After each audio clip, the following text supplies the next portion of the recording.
ingiliishta iyo waana qaan gabay ataagiya ay kaan speak luqad gaal maya salanka iyo wani saboonatay mootan murtida aladeen jiray ingiriiska iyo ruushka iyo all of unionka ay taliyo waataan ku idhi ama rawaaweyne ifriyeer ba guursan ilaa tis sheekho more problem baa naga qabsaday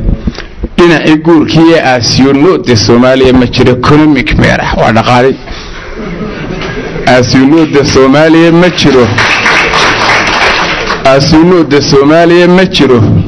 economic meerax no life stock xoolihii iib ma maraya no life stock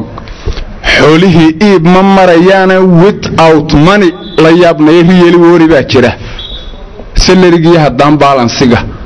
la isku saameelin expensive kiyo qaa'iguba malaha awtaaday waa very bad fijaanadu waxaan guurka uga feegay waa very bad fijaanadu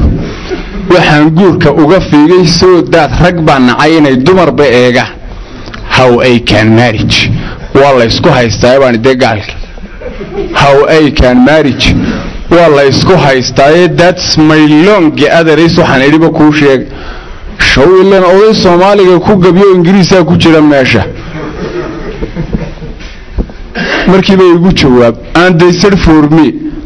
waxaad la anfariirtaan every horrisiya habar daaweyn arrest weeyaan odayaha habar buu lagu jabinaya because way duuliyo sidani difficult weeyaan buur bibalkii baan karayn inan jacaylkeeda waa kirimid habartii jira diiday wiil maran meel socota waa kirimid habartii tira diiday wiil maran inda jeel bariiskay ku cuni amarna weeyaan ifri horriyay jabin ayaa dhici walaado way afdardaad raxiis baabay noqon leeri iyo geerar ay kaambay wan goat iyo laxweyn qarashka oolkii rifti faali guurkii ahaa isibu noqonne tal daweel sidaas oo yiri gaalka sayntaliye CEO again oo inoo markala soo qawaalidii